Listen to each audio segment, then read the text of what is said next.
निगम कल्पतरोर्गलितं फलं सुखमुखाद् मृतद्रवसंयुतं पीबत भागवतं रसमालयं मुहुरहो रसिका भुवि भावुका।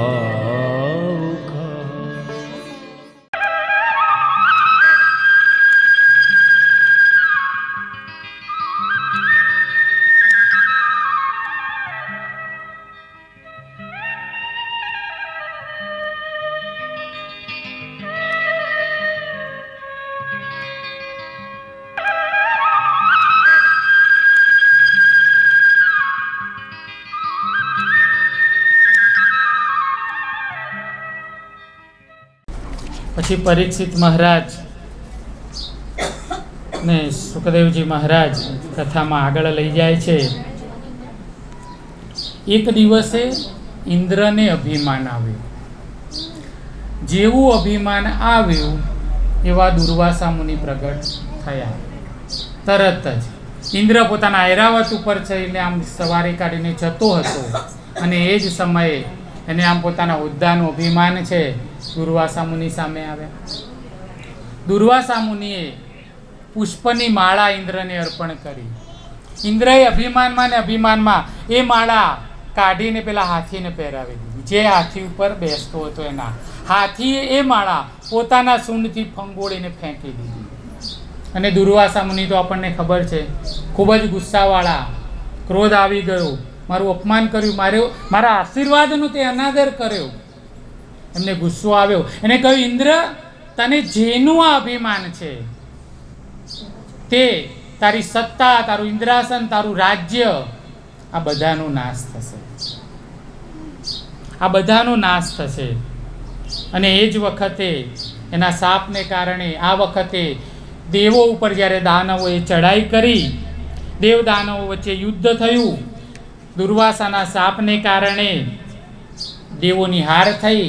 ઇન્દ્રનું ઇન્દ્રાસન ગયું, ઇન્દ્રનું રાજ્ય ગયું, ઇન્દ્રની સત્તા ગઈ અને સ્વર્ગમાં હવે દાનવોનું અધિપત્ય આવ્યું. બલિરાજાનું ત્યાં રાજ્ય સ્થાપિત થયું. દેવો બધા દુઃખી થયા છે. ભગવાન શ્રી હરિના શરણે ગયા છે કે હવે કરવું શું? આ રાજ્ય તો ગયું. હવે ત્યારે ભગવાને એમને એક રસ્તો બતાવ્યો કે તમે લોકો સમુદ્ર મંથન કરો અને સમુદ્ર મંથન કરતા એમાંથી જે અમૃત મળે એ અમૃતનું તમે પાન કરો એટલે તમે અમર થઈ જશો. પછી તમારો દાનવોથી તમે મરશો નહીં. પરંતુ સમુદ્ર મંથનનું કાર્ય એવું છે કે એ તમારા એકલા હાથે થાય એવું નથી. એને માટે તમારે દાનવોનો સાથ જોઈએ છે. દુશ્મનની પાસે પણ જવું પડશે. હવે દુશ્મનની પાસે જવું કેવી રીતે? પણ જવું તો પડે. પાછો રસ્તો બતાવવા કોણ આવ્યું હશે? કોણ આવે? સમસ્યા ઊભી થાય એટલે સર્વ પ્રોબ્લેમના સોલ્વ કરનાર એવા નારાયણ. નારદજી આવ્યા કે ચલો હું આવું જોડે, મારી સાથે ચલો, આપણે બધો રસ્તો કાઢીશું. ઇન્દ્રને કે તું મારી સાથે ચાલ, આપણે જઈને બલિરાજાને વિનંતી કરીએ અને એ રાક્ષસોને તૈયાર કરશે સમુદ્ર મંથન માટે. પણ શરત એટલી, તારે સફેદ કપડાં પહેરીને આવવાનું. સફેદ કપડાં એટલે સમાધાનનું પ્રતીક. યુદ્ધ થતું હોય અને સફેદ ઝંડો ફરકાવાય એટલે યુદ્ધ સ્થગિત. પછી દુશ્મનને મરાય નહીં, પછી યુદ્ધ બંધ થઈ જાય, પછી લડાય નહીં. એટલે સવારે ઉઠીને અરીસામાં જોવાનું, સફેદ ઝંડો લહેરાતો હોય તો સમજી જવાનું કે હવેથી લડવાનું. ઝંડો સફેદ ફરકી ગયો એટલે જીત મૂકી દેવાની, લડાઈ મૂકી દેવાનું, મંદિર જતું રહેવાનું, જાત્રાએ જતું રહેવાનું. હવે ઝઘડા કરાય નહીં. એટલે ઇન્દ્રએ સફેદ કપડાં પહેર્યા છે. નારદજીની સાથે સાથે બલિરાજાની પાસે ગયા છે. બલિરાજાના દરબારમાં ઇન્દ્રને આવતા જોયા, બધા રાક્ષસો ઊભા થઈ ગયા. બલિરાજાએ 2 વખત મહાનતા બતાવી છે. એક આ સમુદ્ર મંથન વખતે અને બીજું જ્યારે વામન બનીને ભગવાન આવ્યા છે એ વખતે 2 વખતે મહાનતા બતાવી છે. બલિરાજાએ બધાને કહ્યું બેસી જાઓ. એક તો આપણો અતિથિ છે, બીજું એ શસ્ત્ર વગર આવ્યો છે, અને ત્રીજું સંતની સાથે આવ્યો છે. સંતની સાથે આવ્યો છે તો એની સામે ઝઘડો કરાય નહીં, એને મરાય નહીં. કહો શાને માટે આવ્યા છો? ત્યારે એમણે પ્રસ્તાવ મૂક્યો છે કે સમુદ્ર મંથનમાં તમારો સહકાર જોઈએ છે, એને માટે આવ્યા છે. બંને નક્કી કર્યું, દેવદાનવોએ સાથે મળીને સમુદ્ર મંથન કરવું. મેરુ પર્વતનો રવૈયો બનાવ્યો, વાસુકીનું દોરડું બનાવ્યું અને સમુદ્ર મંથનની શરૂઆત કરી. વાસુકી નાગના મુખ આગળનો ભાગ દેવોએ પકડ્યો, પૂંછડાનો ભાગ દાનવોએ પકડ્યો. સમુદ્ર મંથન શરૂ કર્યું. નાગના મોઢામાંથી ઝેર આવે છે, આમ રહેવાય નહીં એવું. પણ પેલા દાનવોને લાગ્યું કે મોઢું તમે પકડ્યું અને અમને પૂંછડે રાખ્યા. પેલા અમે બળતા હતા એના ઝેર. ના તમે આગળ આવી જાઓ. ભગવાન કે, નારાયણ કે જો અમૃત લેવું હોય ને તો છેલ્લા રહેવું, ચૂપચાપ પાછળ જતા જાઓ પૂંછડાના ભાગે. દેવોએ પૂંછડાનો ભાગ પકડ્યો, દાનવોએ એના મુખનો ભાગ પકડ્યો. સમુદ્ર મંથન ચાલ્યું. મેરુ પર્વત ને આમ વલોવે છે. ધરતીના પેટાળમાં ખળભળાટ થયો, તળિયું આગું પાછું થયું, મેરુજી ડૂબવા લાગ્યા. અને ત્યારે મેરુ પર્વતને આધાર આપવાને માટે ભગવાન કુર્મ સ્વરૂપે, કાચબા સ્વરૂપે, કુર્મ નારાયણ સ્વરૂપે પ્રગટ થયા. બોલીએ કુર્મ નારાયણ ભગવાન. ભગવાને ત્યાં કુર્મ નારાયણ સ્વરૂપે અવતાર લીધો છે અને આ મેરુ પર્વતને ડૂબતો બચાવે છે. સમુદ્ર મંથનની ક્રિયા આગળ ચાલી છે. સમુદ્ર મંથન કરતાં સૌથી પહેલું ઝેર નીકળ્યું. સુખ સરવાળે હોય, દુઃખ પહેલું હોય. દુઃખ પહેલું ભોગવવું પડે, એ પહેલું મળે, સુખ છેલ્લે મળે. પહેલું ઝેર મળ્યું છે. હવે આ ઝેર પીવે કોણ? અમૃત પીવા ભેગા થયા હતા ને નીકળ્યું ઝેર. કરવું શું? પાછા નારાયણ નારાયણ. સર્વ પ્રોબ્લેમના સોલ્વ કરવાવાળા નારાયણ નારાયણ કરતા નારદજી આવી જ જાય. વગર બોલાવે આવે, મેળે મેળે આવે. નારદ એનું બોલેલું રદ ન થાય. નારદજી કે ભોળાનાથને બોલાવો, એ તો ભોળિયા છે. જે કોઈ ના કરે એ કરશે. જગના મંથનમાંથી મોતીડા નીકળશે અને નીકળશે કોડિયું કાણી. અમૃત ભેગા ઓલા વિખડા નીકળશે, એને પીવા જોઈશે પ્રેમ વાણી.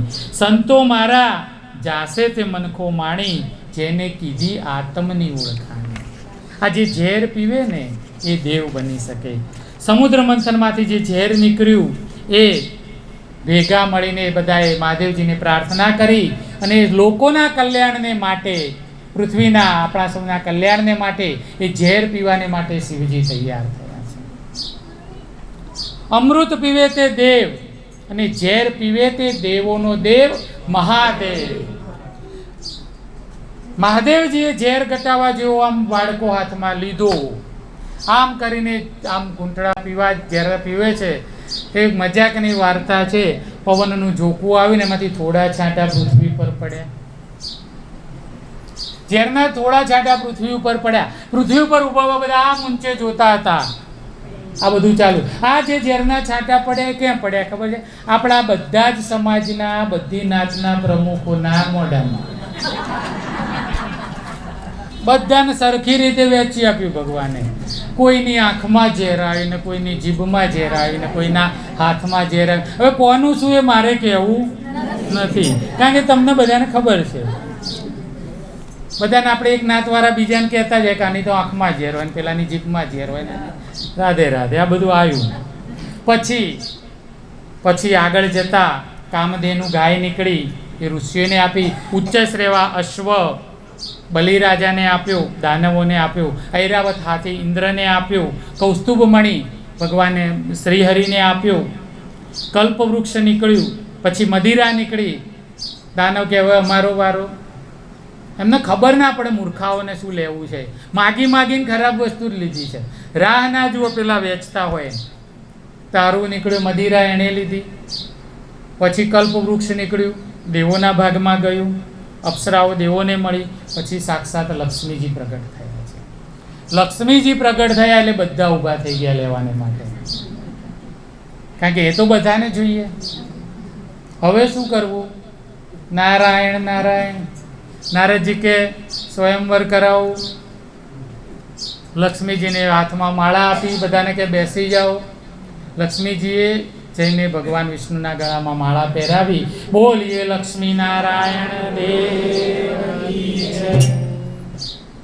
લક્ષ્મી ને નારાયણ તો અનંત જન્મોથી સાથે ને સાથે છે. યજ્ઞ નારાયણમાં પ્રગટ થયા, દક્ષિણા સ્વરૂપે પ્રગટ થયા, એ સાથે જ પ્રગટે છે, એ જુદા છે જ નહીં. આ તો એમની બધી લીલા છે. લક્ષ્મી નારાયણ એક થયા, ફરીથી સમુદ્ર મંથન આગળ ચાલ્યું. ખભા ઉપર અમૃત કુંભ લઈને ભગવાન ધન્વંતરી ત્યાં પ્રગટ થયા છે. બોલીએ ધન્વંતરી નારાયણ. આ ધન્વંતરી એટલે આયુર્વેદના અધિષ્ઠાતા દેવ. ભગવાન ધન્વંતરી અમૃત કુંભ પોતાના ખભા ઉપર ધારણ કર્યો છે. અને જેવું અમૃત નીકળ્યું ખબર પડી, હળી કાઢીને દાનવો દોડ્યા એની પાછળ. ધન્વંતરીની પાછળ પડ્યા. ધન્વંતરી ત્યાંથી દોડ્યા છે અને ભારતમાં ફરતા ફરતા 4 જગ્યાએ આ ઘડાને ખભા ઉપરથી ઉતારીને એમણે મૂક્યો છે. કોઈક જગ્યાએ એવું વર્ણન છે કે આ અમૃત કુંભને એમને ત્યાં મૂક્યો, કોઈક જગ્યાએ એવું વર્ણન છે કે અમૃતના છાંટા એ જગ્યાએ પડ્યા. ટૂંકમાં એ 4 જગ્યાઓ એટલે હરિદ્વાર, ઉજ્જૈન, નાસિક અને પ્રયાગરાજ, એ જગ્યાએ દર 12 વર્ષે કુંભ મેળાનું આયોજન થાય છે. એની પાછળની વાત એવી છે કે ભગવાને ત્યાં અમૃત કુંભને રાખ્યો હતો. છેવટે આ દાનવોએ અમૃત કુંભ આંચકી લીધો અને અમૃત તો મળી ગયું, રાક્ષસોના હાથમાં આવ્યું પહેલાં જુઓ, પણ વાંદરાના હાથમાં મોતીની માળા આવે તો શું થાય? ઝઘડવા માંડ્યા. એક ગળો આમ ખેંચે ને કામ ખેંચે, પહેલો હું પીવું, ઝઘડમ ઝઘડી ચાલે છે. ત્યારે ભગવાન શ્રી હરિનારાયણ મોહિનીનું સ્વરૂપ ધારણ કરીને, એક સુંદર મજાની અપ્સરા જેવું શરીર ધારણ કરીને, સ્ત્રી વેશ ધારણ કરીને ત્યાં પ્રગટ થયા છે. બોલીએ મોહિની નારાયણ ભગવાન. મોહિની સ્વરૂપે ભગવાન પ્રગટ થયા, રાક્ષસોની સામે ગયા અને આ મોહિનીને જોઈને પેલો ઘડોય ભૂલી ગયા. અમૃત માટે આટલું બધું ચાલે છે મૂકી અને આની પાછળ પડ્યા. એવી લીલા કરી છે ભગવાને. આ મોહિની નારાયણે અમૃતનું ઘડો લઈ લીધો, દેવોને ઈશારો કર્યો ચૂપચાપ બેસી જાઓ. પેલાને કહ્યું ભાઈ તું શું કરતો હતો, આ કેમ ઝઘડો છે તમે બધા? એટલે કે આ અમૃતનો ઘડો છે ને, અમૃત પીવાનું છે. પેલા શું કહે મોહિની નારાયણ, તમે બધા બેસી જાઓ, હું તમને બધાને સરખા ભાગે અમૃત પીવડાવી દઉં. સ્વરૂપ ભગવાનનું એવું છે ને, એટલા મોહમાં અંધ થયા છે, કશું સૂચતું નથી. એ કેમ કરવાને માટે ડાયા થઈ ડમરા થઈને બેસી ગયા. દેવોને કહ્યું કે જુઓ, આ અમૃતનો ઘડો મેં એમના હાથમાંથી લીધો છે, એટલે એમનું ભલું કરવું એ મારી ફરજ છે. ભગવાન પાછા કેવું કે આ દાનવોનું ભલું કરવું મારી ફરજ છે. તમે આગા જઈને બેસો, તમે ત્યાં પંગત પાડો, અને પેલાને દાનવોને કહ્યું તમે અહીંયા પંગત પાડો. હું જાતે જ તમને બધાને, મારા ઉપર વિશ્વાસ રાખો, ભગવાન કે હું બધાને જાતે અમૃત આપીશ. દાનવોને અહીં બેસાડ્યા, દેવોને અહીં બેસાડ્યા. પછી ધીરે રહીને દાનવોને કે જુઓ, આ ઘડો છે ને અમૃતનો ભરેલો, આમાં ઉપર પાતળું જે છે ને અમૃત પાણી જેવું, એ પહેલાં હું દેવોને પૈ આવું. તમારે ત્યાં સુધી આગા પાછા નહીં થવાનું, ચૂપચાપ અહીં બેસો, અને છેલ્લે જે રગડો વધે પાક્કો માલ એ હું તમને આપીશ. છેતરાઈ ગયા. રૂપ જોયે ને ભાઈ. મોહિની નારાયણ દાનવને મૂકી દેવની પંગતમાં ગયા, અમૃત વેચવા લાગ્યા.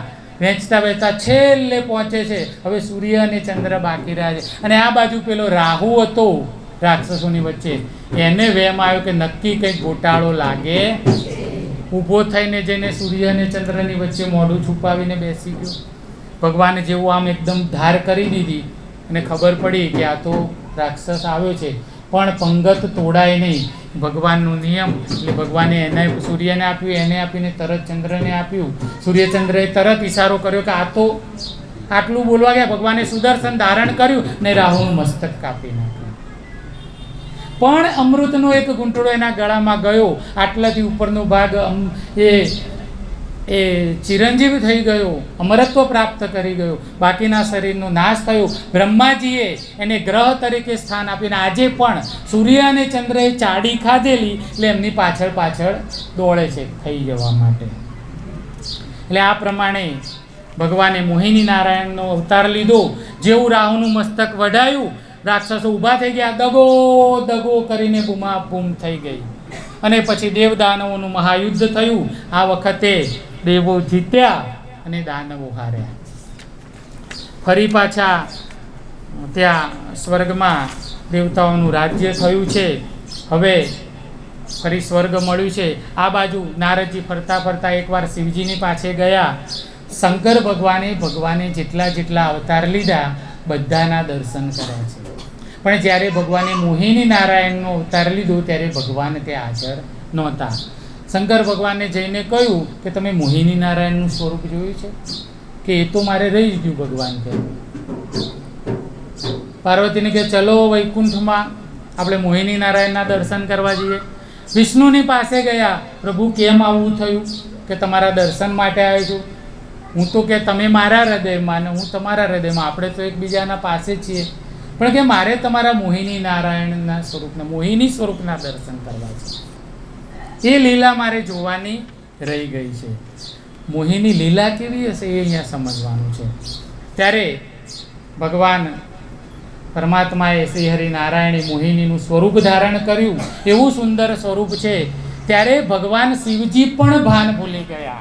પાર્વતી છે ભૂલી ગયા બાજુમાં, અને વિચાર કરે કે દર્શનથી આટલો આનંદ છે. મોહિની નારાયણના પરમાત્માના મોહિની સ્વરૂપના દર્શનનો આટલો આનંદ છે, તો એને જ્યારે ભેટવા મળે તો કેટલો આનંદ આવે. ભગવાન હરિને ભેટવા માટે હરે જેને દોટ લગાવીને મોહિનીને ભેટી પડ્યા છે.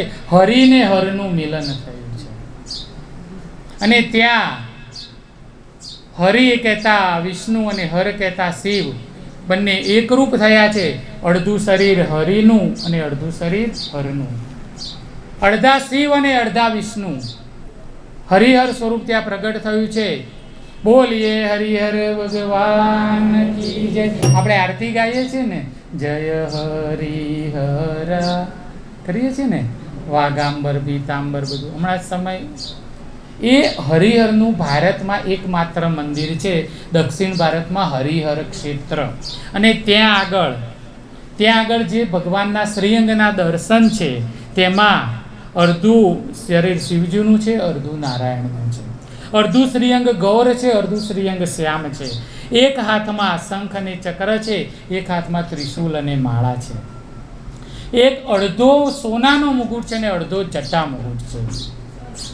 અને એવા અદ્ભુત દર્શન ભારતમાં બે જગ્યાઓ એવી છે કે જ્યાં શિવ અને વિષ્ણુની સાથે પૂજા થતી હોય. એક મૂળ દ્વારકા. તમે જ્યારે દ્વારકા દર્શને જાઓ અને દ્વારકાથી સોમનાથ જતા હશો ત્યારે વચ્ચે મૂળ દ્વારકા આવે છે. મૂળ દ્વારકામાં ત્યાં ભગવાને દ્વારકા વસાવતા પહેલાં ત્યાં રોકાણ કરેલું. એટલે ત્યાંના મંદિરમાં દ્વારકાધીશની મૂર્તિ છે ને એની આગળ શિવલિંગ પધરાવેલું છે. શૈવ અને વૈષ્ણવ સંપ્રદાયનો આ સમન્વય છે. ત્યાં બંનેની સાથે પૂજા થાય છે. આ રીતે ભગવાને મોહિની નારાયણનું રૂપ ધારણ કરીને પાછા દેવોને બચાવી લીધા. પછી બલિરાજાએ એમના ગુરુ શુક્રાચાર્યને કહ્યું કે આ રોજના ટંટા પિસાર ના જોઈએ ઝઘડા, એવું કંઈક કરો ત્યાં કાયમથી આ ઝઘડો જાય. શુક્રાચાર્યએ બલિરાજા જોડે યજ્ઞ કરાવ્યો. યજ્ઞમાંથી સુવર્ણનો રથ નીકળ્યો. એ રથ ઉપર બેસીને બલિરાજાને એમને આશીર્વાદ આપ્યા કે આ રથ ઉપર બેસે એનો પરાજય થશે નહીં. પાછી બલિરાજાએ દેવો ઉપર ચડાઈ કરી. ખબર પડી દેવોને કે આ અનંત વિજય રથ ઉપર બેસીને બલિરાજા આવે છે, એમનેમ જ થથરી ગયા. સુખ સાહેબીમાં હતા ને અમૃત મળ્યું તો હવે મરવાના નથી, તાકાત જતી રહે. મૃત્યુનો ભય જાય, વૈભવ મળે એટલે તાકાત જતી રહે. સ્વર્ગ છોડીને ભાગ્યા. પાછું દાનવોનું રાજ્ય થયું. બલિરાજા ઇન્દ્રાસન પર બેઠા. પાછા બલિરાજા કે શુક્રાચાર્યને આ તો બેઠા પણ હજી કંઈક એવું કરો કે ફરીવાર હવે આ સ્વર્ગનું રાજ્ય જાય નહીં. ત્યારે ભગવાને એમના ગુરુજીએ શુક્રાચાર્યજીએ 100 યજ્ઞ કરવાનું કહ્યું. તું શતક્રતુ થા. બલિને કહ્યું 100 અશ્વમેઘ યજ્ઞ કર એટલે તું ઇન્દ્ર બની જઈશ. પછી ઇન્દ્રની પદવી ચાર યુગો સુધી, એક કલ્પ સુધી તારી પાસેથી કોઈ લઈ શકશે નહીં. બલિરાજા યજ્ઞની શરૂઆત કરી. નર્મદા કિનારે અમરકંટકમાંથી જ્યાં નર્મદા નીકળે છે ત્યાંથી એક એક યજ્ઞની શરૂઆત કરતાં કરતાં છેલ્લે 99 યજ્ઞ પૂરા કરીને 100મો યજ્ઞ ભરૂચમાં આવ્યા છે. ભરૂચના કિનારે પહોંચ્યા છે અને દેવોને ચિંતા પેટી. આ 100મો યજ્ઞ પૂરો થાય તો બલિ ઇન્દ્ર થઈ જાય, આપણું કાયમ માટે જાય. શું કરવું? પાછા ગયા ભગવાનના શરણે, પ્રાર્થના કરી, હવે તમે કંઈક કરો. 100મો યજ્ઞ ચાલુ છે અને ભગવાને લીલા કરી. કશ્યપ અને અદિતિના ત્યાં ભગવાન વામન સ્વરૂપે પ્રગટ થયા. બોલીએ વામન નારાયણ દેવ કી જય. વામન સ્વરૂપે પ્રગટ થયા. સીધા 7 વર્ષના પ્રગટ થયા છે, કારણ કે સમય નથી, બાળ લીલા કરવાનો સમય નથી. સીધી જન્મે આવ્યા તરત જ જનોઈ આપી. જનોઈ આપ્યા પછી પહેલું કામ શું હોય ખબર છે? ભિક્ષા માગવાનું. જેનામાં જનોઈ લેવાય છે એમને ખબર છે. જનોઈ આપી. વામને કહ્યું કે હવે મને જગ્યા બતાવો, ભિક્ષા માગવા ક્યાં જવું? ત્યારે ભગવાને કહ્યું, તમારા જેવો માગનારા પૃથ્વી પર ના મળે અને બલિ જેવો આપનાર નહીં મળે. તમને ભિક્ષા આપી શકે એવું એક જ માત્ર છે, જાઓ બલિરાજા યજ્ઞ કરે છે ત્યાં. બલિરાજાનો યજ્ઞ ચાલુ છે, વામન દેવ ત્યાં પધાર્યા છે, એવું તેજ છે કે લોકો એને નમસ્કાર કરે છે. વામને આવીને બલિની સભામાં, યજ્ઞ મંડપમાં પગ મૂક્યો છે. યજ્ઞ પૂરો થવામાં છે અને દક્ષિણા આપવા માટે જ્યારે બલિરાજાએ પૂછ્યું કે કેમ? તો કે ભિક્ષા માટે આવ્યું છે, કે તમે માગો તે આપું. શુક્રાચાર્ય કે બેસ, તું ઉતાવળ ના કર્યા, તારું બધું પાણીમાં જશે. ઈશારો કરી દીધો. મને આમાં વેમ લાગે છે, ગુરુજી કહે છે, પણ કે હવે પાછો ના પડું.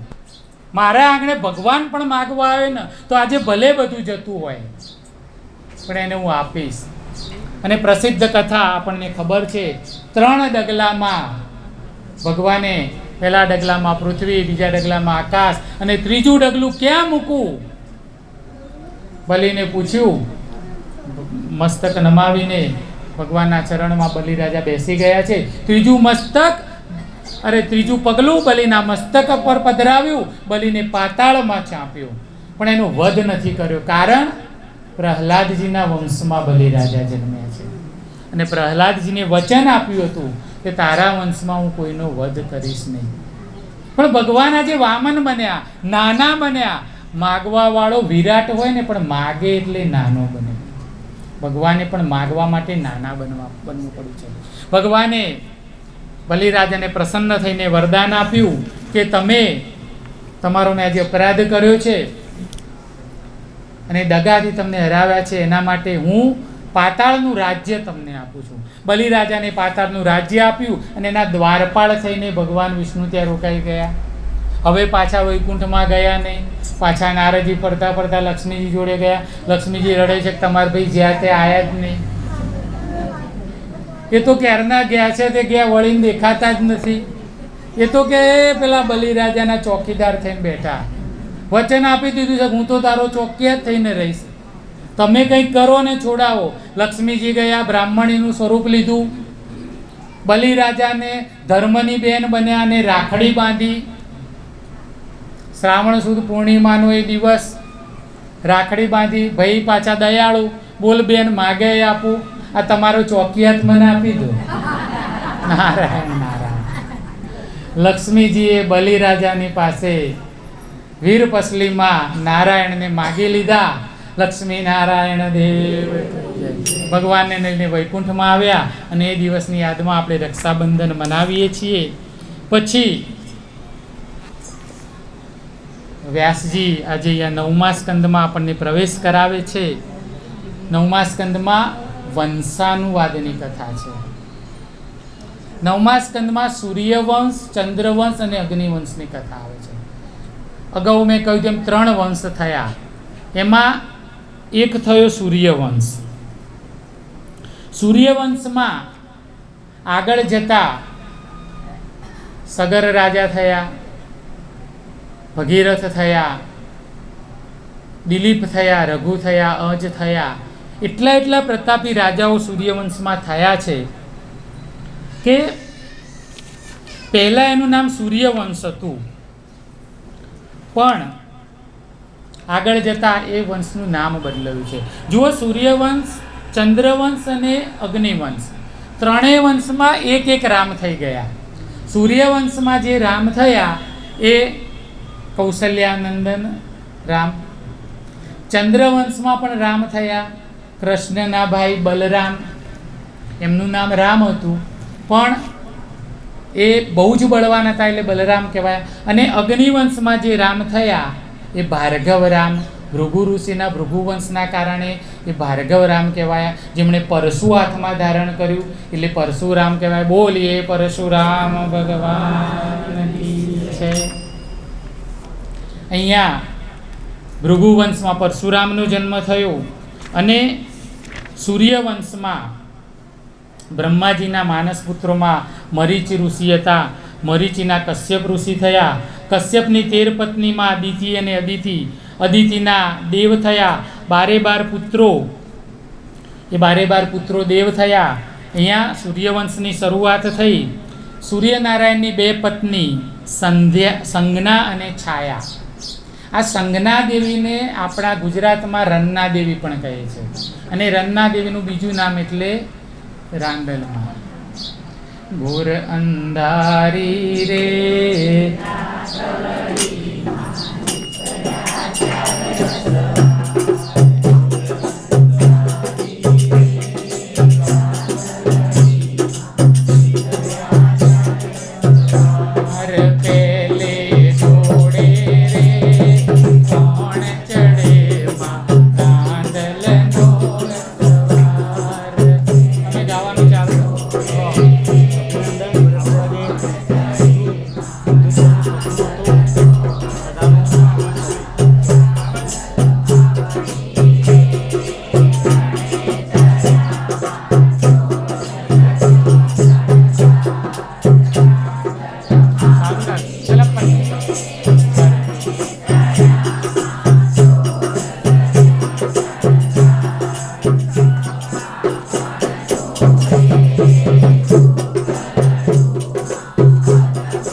સૂર્ય અને સંજ્ઞાથી પુત્ર અને પુત્રીનું જોડકું જન્મ્યું.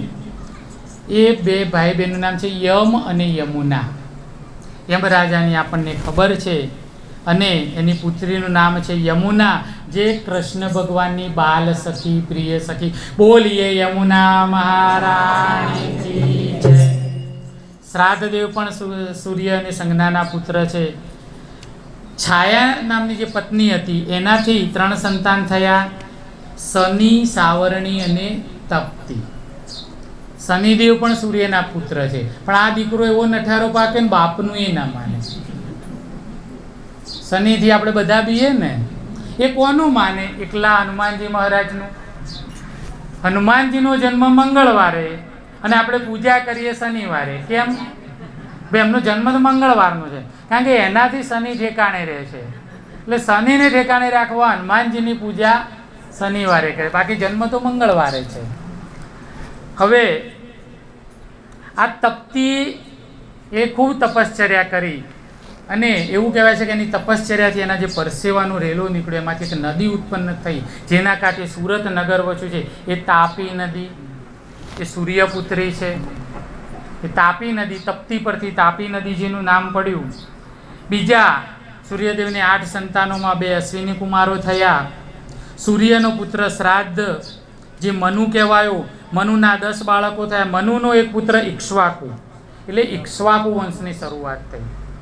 હવે 84 પેઢીનું વર્ણન છે ભાગવતમાં. એવા પ્રતાપી રાજાઓ થયા છે કે એક એકનું વર્ણન, એક એકની કથા કરવા એક આખો દિવસ એવા કામ કર્યા છે. નભગની વાર્તા આપણે તમે શ્રાદ્ધમાં વાંચી હશે. નભગનો નાભાગ, ઇક્ષ્વાકુને નૃગ, સરિયાતે, દિષ્ટા, દુષ્ટ, કરુષ, નરિશંત, પ્રદુષા, નભગ અને કવિ. એક પેઢી જે આગળ ચાલે છે. નભગનો નાભાગ થયો, નાભાગનો પુત્ર મહાન ભક્ત અંબરીશ થયો. અંબરીશ આખ્યાન કે એવા 3 દિવસ જોઈએ. આ ઇક્ષ્વાકુ એવા પ્રતાપી રાજા થયા કે ઇક્ષ્વાકુ વંશ કહેવાયો. ઇક્ષ્વાકુના અહીંયા 16 પુત્રોનું વર્ણન છે પેઢીનું, આપણે એમાં જતા નથી. એ ઇક્ષ્વાકુના વંશમાં જ માધાંતા રાજા થયો. માધાંતા એટલે એવો રાજા કે કોઈ આમ બહુ મોટો એ હોય ને તો આપણે એમ કહે છે ના જોયો હોય તો મોટો માધાંતા, એટલો એ બળવાન રાજા હતો. એના વંશમાં આગળ જતા સગર રાજા થયા છે. આ સગર રાજા એ ચક્રવર્તી સમ્રાટ છે. ચક્રવર્તી થવાને માટે જ્યારે એમને અશ્વમેઘ યજ્ઞ કર્યો છે, અશ્વમેઘ યજ્ઞના ઘોડાને છોડ્યો છે. એ ઘોડાને ઇન્દ્રએ ચોરી લીધા. ઇન્દ્ર છે ને સખણો ના રહે, તમે જોજો બધી કથાઓમાં કે પણ સીધું ચાલતું હોય ને, કારણ કે એની જોડે સત્તા અને સંપત્તિ છે, એ જઈને હળી કરી આવે. એને બીક છે કે આ કોઈ વિજય આ થાય અશ્વમેઘ યજ્ઞમાં ઇન્દ્ર થઈ જાય તો આપણી સત્તા જાય, એટલે હળી કરી આવે. ઇન્દ્રએ યજ્ઞનો ઘોડો ચોરીને કપિલ મુનિના આશ્રમમાં બાંધી દીધો. સગર રાજાના પુત્રો આ અશ્વને શોધતા ગયા, કપિલ મુનિના આશ્રમમાં જોયો અને અશ્વમેઘ યજ્ઞનો ઘોડો જે ચોરે એની સામે યુદ્ધ કરવું પડે. આ લોકો સમજ્યા કે કપિલ મુનિએ ચોર્યો છે, મારો કરતા કપિલ મુનિને મારવા માટે ગયા, યુદ્ધ કરવા માટે. આ કપિલ મુનિ એટલે આપણે કાલે કપિલ નારાયણ દેવનું જે કહ્યું હતું ને, જન્મ થયો તો એ કેટલા પ્રભાવી છે. ઋષિમુનિનો પ્રભાવ બહુ. આંખ ખોલીને સામે જોયું ને, સગર રાજાના 60,000 પુત્રો એ જ ક્ષણે બળીને ભસ્મ થઈ ગયા, બળી ગયા. એ તો પાછા બેસી ગયા સમાધિમાં. હવે સગરનો પૌત્ર અંશુમાન એ શોધવા નીકળ્યો. કાકા બાપા ભાઈ બાંડુ ગયા, આખું કુટુંબ ખોવાઈ ગયું. શોધતો કપિલ મુનિના આશ્રમમાં આવ્યો, ત્યાં ઘોડો જોયો. પણ આ બહુ વિવેકી છે. ઘોડાને ત્યાં જોયો એટલે એને ખબર પડી કે છેડો અહીંયા મળે છે વાતનો. કપિલ મુનિને નમસ્કાર કર્યા અને પ્રેમથી પૂછ્યું કે મારા ભાઈઓ, મારા પિતાશ્રી, મારા કાકા બાપાને શોધવા આવ્યા હતા, એ મને મળતા નથી, ક્યાં ગયા છે? કપિલ મુનિ કહે જો પેલો રાખનો ડગલો, 60,000 રખ્યા થઈ ગયા છે. ત્યારે એને કહ્યું, અને કપિલ નારાયણ દેવને પ્રાર્થના કરીને આમાંથી બચાવવાનો રસ્તો તમે જ આપો. એ તો મરી ગયા, એનો મોક્ષ થાય એવો તમે મને રસ્તો બતાવો. ત્યારે કપિલ મુનિએ ઉપાય બતાવ્યો છે કે જો સ્વર્ગમાંથી ગંગાનું જો પૃથ્વી ઉપર અવતરણ થાય અને એના પાણીનો સ્પર્શ થાય તો તારા પિતૃઓને મોક્ષ મળે. પછી સગર રાજાએ બહુ મોટી તપશ્ચર્યા કરી, પરંતુ ગંગાજી આવતા નથી.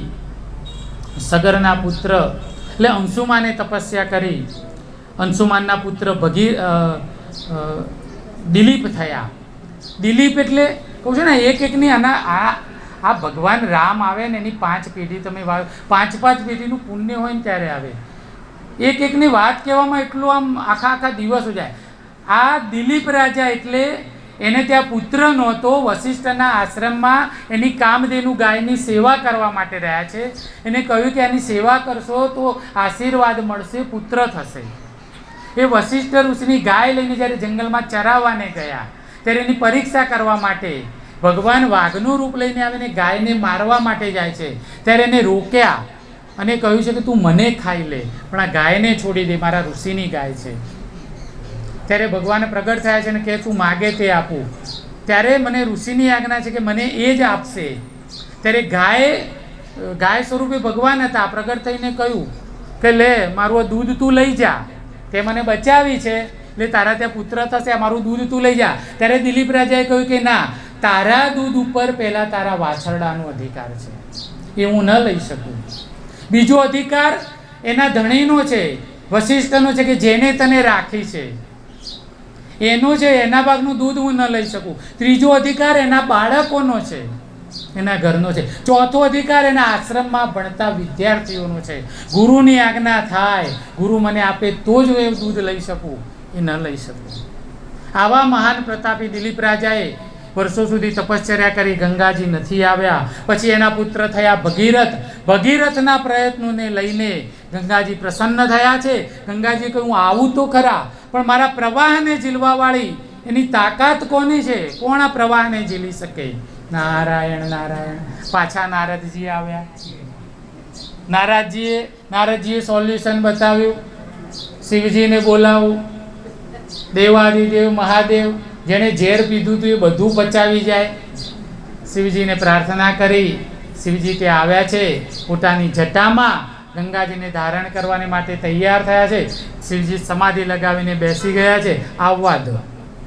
એટલા પ્રચંડ વેગથી ગંગાજી આવ્યા, શિવજીની જટામાં સમાઈ ગયા, અંબોડો વાળીને બાંધી દીધી ગાંઠ. એક ટીમ્પુય બહાર ના જવા દીધી. પેલા કે ભોળાનાથ આમાંથી થોડુંક આવવા દો, આ તો બાંધીને બેસી ગયા તમે. કૃપા કરી ભોળાનાથે એક લટ ખોલી અને ઝીણી ધાર પડી, કલકત્તા સુધી પહોંચી શકે. ગંગોત્રીથી ગંગાસાગર, ગંગોત્રીમાંથી ગંગાસાગર સુધી એ ધારા વહેતી વહેતી એનો રસ્તો કર્યો. એમના પુત્રોએ કપિલ મુનિના આશ્રમમાં આવી એ પાણીનો સ્પર્શ થયો. સગરના 60,000 પુત્રોનો ભગવાને ઉદ્ધાર કર્યો. બોલીએ ગંગે મૈયા કી છે.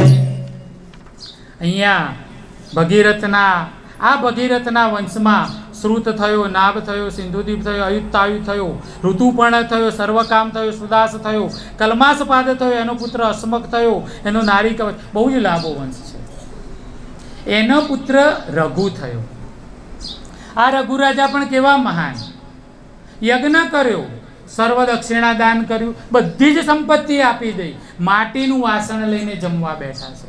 રાજા ચક્રવર્તી દર્ભના સિંહાસન આસન પર બેસીને રાજ્ય ચલાવે છે, માટીના વાસણમાં ખાય છે, સર્વ દક્ષિણા દાન કરીને અકિંચન થયા છે.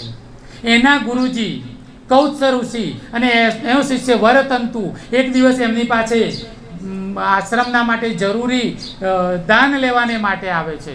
સંધ્યા કરીને જેવા આ રઘુરાજા ઊભા થયા છે અને કહ્યું કે આશ્રમને માટે આટલા પૈસાની જરૂર છે, સંપત્તિની જરૂર છે, અને તમે તો રાજા કહેવાઓ, તમે આપો. જુઓ, રઘુની પાસે કંઈ છે નહીં, બધું આપી દીધું છે. તો રઘુરાજા ઊભા થઈ ગયા. આંગણે આવેલા આ ઋષિ જેના આધારે આશ્રમ ચાલતો હોય, શિષ્યને પાછો તો કઢાય નહીં. સમીકના ઝાડ નીચે ગયા, સમી વૃક્ષના નીચે બાણ ચડાવ્યું કુબેર ઉપર. કુબેર ભંડારી, ધનના દેવતા, બધી બેંકોનું છેલ્લું ખાતું એના ત્યાં. બધી એફડીઓ લઈને બેસી ગયા છો, આપી દે, આને જોઈએ છે એટલા. બાણ ચડાવ્યું, કુબેર થથરી ગયો, ધનની વર્ષા કરી. સમી વૃક્ષ ઉપર ધનની વર્ષા થઈ. એટલા માટે આજે પણ ગુડી પડવાના દિવસે સમી વૃક્ષનું પૂજન કરવામાં આવે. સમી વૃક્ષ એટલે ખીજડો, એ લક્ષ્મી સ્વરૂપ છે, એના પાંદડાનું પૂજન કરવામાં આવે છે. એ ઝાડ નીચે ઊભા રહીને વરતંતુને કહ્યું કે લઈ જાઓ આ બધું. વરતંતુ કે મારા ગુરુજીએ કહ્યું છે કે 16,000 સોના મોર જોઈએ, આનાથી વધારે મારે જોઈએ નહીં. પણ કે આ તો તારા માટે લાવ્યો છું, પણ કે મારાને ગુરુજીને જોઈએ છે, એનાથી વધારે મારે જોઈએ નહીં. રઘુરાજા કે મારે ના જોઈએ. કુબેરને કે લઈ જા પાછું. પેલો કે આપ્યું હું ના લઉં. કેવો સમય હશે! આવા પ્રકાર વહેંચી દીધું છે બધું. એવા રઘુના ત્યાં એના એટલેથી એ વંશનું નામ પહેલા સૂર્યવંશ હતું, પછી રઘુવંશ થયું. આ રઘુના પ્રતાપને કારણે એ રઘુના ત્યાં પરાક્રમી પુત્ર અજનો જન્મ થયો, અને અજના ત્યાં મહારાજ દશરથનો જન્મ થયો. સૂર્યવંશમાં દશરથ રાજા જન્મ્યા, અને દશરથ રાજાની કથા આપણને ખબર છે કે એમને પુત્ર નથી, અને એમના ગુરુ એટલે વશિષ્ઠ.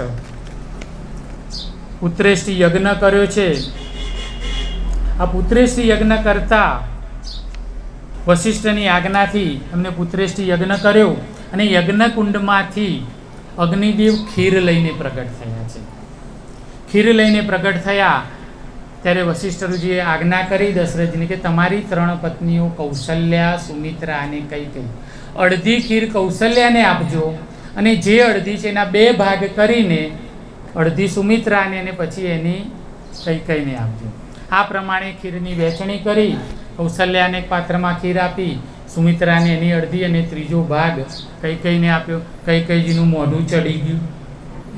મને છેલ્લી આપી, હું તમારી મોનીથી રોણી. દશરથજીએ તો ગુરુ આજ્ઞાનું પાલન કર્યું, વાડકો આગો કર્યો, મોઢું ચડાવીને બેસી ગયા. ત્યાં એક સમડી આવી ઉડતી ઉડતી, અને આ સમડીએ ખીરનો પડિયો લઈ ગઈને ઉડી ગઈ. આ પડિયો લઈને અંજની માતા જ્યાં તપશ્ચર્યા કરતા હતા ત્યાં જઈને એમની આગળ મૂકી દીધું.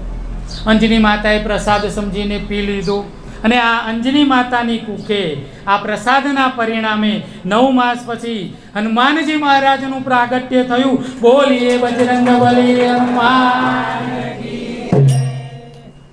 રામના આવ્યા પહેલા હનુમાન આવે છે. હનુમાનજીનું પ્રાગટ્ય થયું ચૈત્ર માસ શુક્લ પક્ષ પૂર્ણિમાની તિથિ અને સૂર્યોદયના સમયે હનુમાનજી મહારાજ પ્રગટ થયા. જન્મ થયો અને જન્મ થતાં જ ભૂખ્યા થયા. સૂર્યને જોયો, લાલ ફળ સમજીને માર્યો કૂદકો. સૂર્યને ફળ સમજીને ખાવા માટે કૂદ્યા. જોરથી કૂદીને સૂર્યને ખાવા જાય હાહાકાર થઈ ગયો. બધા દેવો ગભરાઈ ગયા. ઇન્દ્રની પાસે ગયા. ઇન્દ્રએ પોતાનું ક્રોધ કરીને વજ્ર ફેંક્યું. હનુમાનજીનું ડાબું જડબું એનાથી તૂટી ગયું. જડબાને હનુ કહેવાય. હનુ તૂટી ગયું એટલે હનુમાનજી નામ પડ્યું છે. પુત્રને ઘાયલ થયેલો જે પવનદેવ ગુસ્સે થયા. ત્રણેય લોકમાં પવન બંધ કરી દીધો. આપણે પંખા બંધ કરીએ ઉનાળામાં શું થાય છે? હવા વાવવાનું જ બંધ કરી દીધું પવનદેવે. પાછા બધા બ્રહ્માજી ને બધા દેવો ભેગા થઈને એમને પ્રસન્ન કર્યા. અને બધા દેવોએ, જો હનુમાનજી કેમ આટલા શક્તિશાળી છે, બધા જ દેવોએ કંઈ ને કંઈ આપ્યું છે એમને પોતાના આશીર્વાદથી. દરેક દેવે પોતાની શક્તિ હનુમાનજીમાં મૂકી છે. એટલે હનુમાનજી આટલા શક્તિશાળી છે. આ બાજુ અયોધ્યામાં કૈકેયીના હાથમાંથી પ્રસાદનો પડિયો જતો રહ્યો.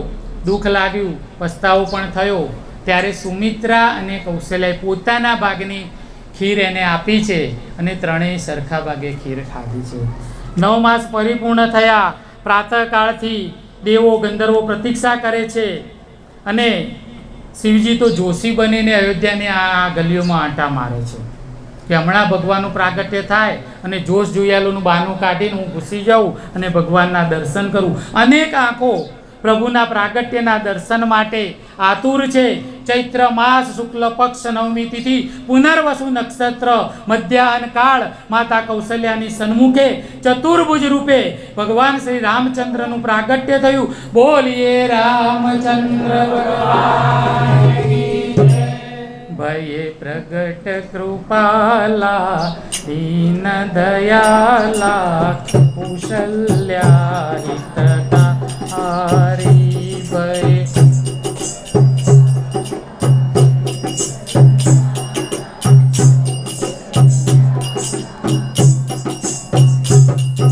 ભગવાન આપણે કૃષ્ણને પણ બોલાવા છે એટલે વધારે એમાં જઈશું નહીં. રામચંદ્ર પ્રગટ થયા છે. કૌશલ્યા માતાને પોતાના ઐશ્વર્ય રૂપના દર્શન કરાવ્યા છે.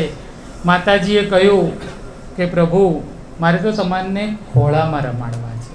મા બનવાનું સૌભાગ્ય લેવું છે. મારા હાથે તમને દૂધ પીવડાવવું છે, તમને ખવડાવવા છે, નવડાવવા છે. તમે બાળ સ્વરૂપ થાવ તો સારું. ભગવાન બાળ સ્વરૂપે પારણામાં પોઢ્યા છે. ચતુર્ભુજ સ્વરૂપ અદૃશ્ય થયું છે અને માયા કરી છે કે કૌશલ્યાને વિસ્મૃતિ થઈ છે. કૌશલ્યાની વિસ્મૃતિ થઈ. ભૂલી ગયા કે ભગવાન નારાયણ મારા ત્યાં આવ્યા છે. પોતાનું બાળક સમજીને આનંદ કિલ્લોલ કરે છે. ભગવાન શ્રી રામની કથાને આપણે અહીંયા વિરામ આપીશું. કારણ કે રામચંદ્રની કથા કહેવા માટે પણ 9 દિવસ જોઈએ. રામાયણની કથા માટે 9 દિવસ, ભાગવત માટે આપણે 7 દિવસ બેસીએ. હવે વિચાર કરો, 7 દિવસની ભાગવતમાં રામાયણ કહેવા જઈએ, એમાં રામનો જન્મ થાય તો ક્યાં આ લીલા?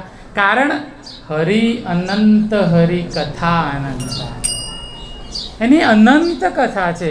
એના ગુણગાન ગાતા ગાતા એનો પાર ના આવે. સૂર્યવંશમાં ભગવાન રામના લવ અને કુશ થયા પછી એમની પેઢીનું વર્ણન છે. સૂર્યવંશની કથાની આ વિરામ આપીને આપણે હવે ચંદ્રવંશમાં પ્રગટ કરીએ. ચંદ્રવંશની પણ બહુ લાંબી કથા છે.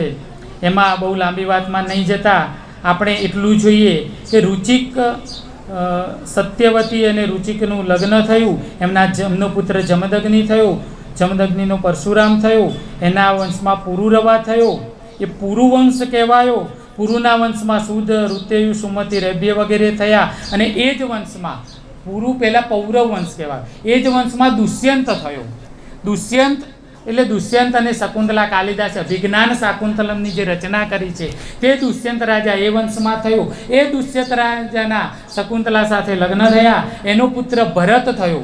ભરત એવો પરાક્રમી, મેં હમણાં કહ્યું ને ત્રણેય ભરત થયા ને, બહુ પરાક્રમી. ભરત જ્યારે નાનો હતો, કણવ ઋષિના આશ્રમમાં શકુંતલા તેનો ઉછેર કરે, ત્યારે જંગલમાં રમતા રમતા સિંહને કે મોઢું ખોલ, તારા દાંત ગણવા છે. વાઘ સિંહ જોડે રમવા વાળો, એના દાંત ગણવા વાળો આવો ભરત, એનો વંશ ચાલ્યો એટલે ભરત વંશ કહેવાય. એ ભરત વંશમાં જ આગળ જતા સંસ્કૃતિ અને એના વંશમાં સતીદેવ થયા, એના દેવાતી અને એના શાંતનુ થયા. આ શાંતનુના લગ્ન ગંગાજી સાથે થયા. શાંતનુ અને ગંગાજીના પુત્ર દેવવ્રત એટલે કે પિતામહ ભીષ્મ થયા. અને એના વંશમાં શાંતનુ અને સત્યવતીથી ચિત્રાંગદ અને વિચિત્રવીર્ય થયા. એના જ વંશમાં ધૃતરાષ્ટ્ર, એના કૌરવો અને પાંડુના પાંડવો થયા. એમના 100 પુત્રો થયા. પાંડુને ત્યાં 5 પાંડવો, એનો અભિમન્યુ અને અભિમન્યુનો પરીક્ષિત, જે આ કથા સાંભળવાને બેઠો છે. આ પરીક્ષિત રાજાને સુખદેવજી કહે છે કે આ રીતે તમારો વંશ ચંદ્રવંશ છે. ચંદ્રવંશની વાતને અહીંયા વિરામ આપીને સુખદેવજી મહારાજ હવે યદુવંશનું વર્ણન કરે છે. અને યદુવંશ આવ્યો એટલે હવે આપણે આનંદ યદુવંશમાં સુખદેવજી મહારાજે યદુવંશનું વર્ણન કર્યું. પુરુરવાનો પુત્ર યદુ થયો. યદુના વંશમાં સહસ્ત્રજીત થયા. એનો કોષ્ટા, એનો રૂપુ, એનો સત્રજીત, એનો પુત્ર કૃતવીર્યનો કાર્તવીર્ય. આમ કરતા એનો વંશ ચાલે છે. કાર્તવીર્યના વંશમાં જયધ્વજ થયા. યદુ રાજાના પુત્ર કોષ્ટાના વંશમાં દેવવ્રત, વૃષ્ણિ અને સુરસેન થયા. વૃષ્ણિના વૈષ્ણવો કહેવાયા. અંધક રાજાને દેવક અને ઉગ્રસેન નામના 2 પુત્રો થયા. અને દેવક રાજાના વંશમાં 7 કન્યાઓ થઈ. શાંતિદેવા, ઉપદેવા, શ્રીદેવા, દેવરક્ષિતા, અહનદેવા, કૃતદેવા અને 7મી નાની પુત્રીનું નામ દેવકી. દેવકી માતાનો અહીંયા જન્મ થયો. આ દેવકીના લગ્ન વસુદેવ સાથે થયા. અને દેવકના ભાઈ ઉગ્રસેનને ત્યાં 9 પુત્રો થયા. અને આ 9 પુત્રોમાં સૌથી મોટો હતો તે કંસ. અને નાની વસુદેવ અને દેવકીને 8 બાળકો થયા. એની કથા આગળ આવે છે. અહીંયા હવે આપણે યદુવંશમાં વસુદેવના વંશ તરફ આગળ વધીએ છીએ. અહીંયા સુખદેવજી કહે છે કે પરમ પાવન શ્રીમદ ભાગવતનું આ 10મો સ્કંદ છે કે જ્યાં ભગવાન પૂર્ણ પુરુષોત્તમ પરમાત્મા શ્રી કૃષ્ણનું જ્યારે પ્રાગટ્ય થવાનું છે. કૃષ્ણ કનૈયા લાલ કી જય, રણ છોડ રાય કી જય, દ્વારિકાધીશ કી જય.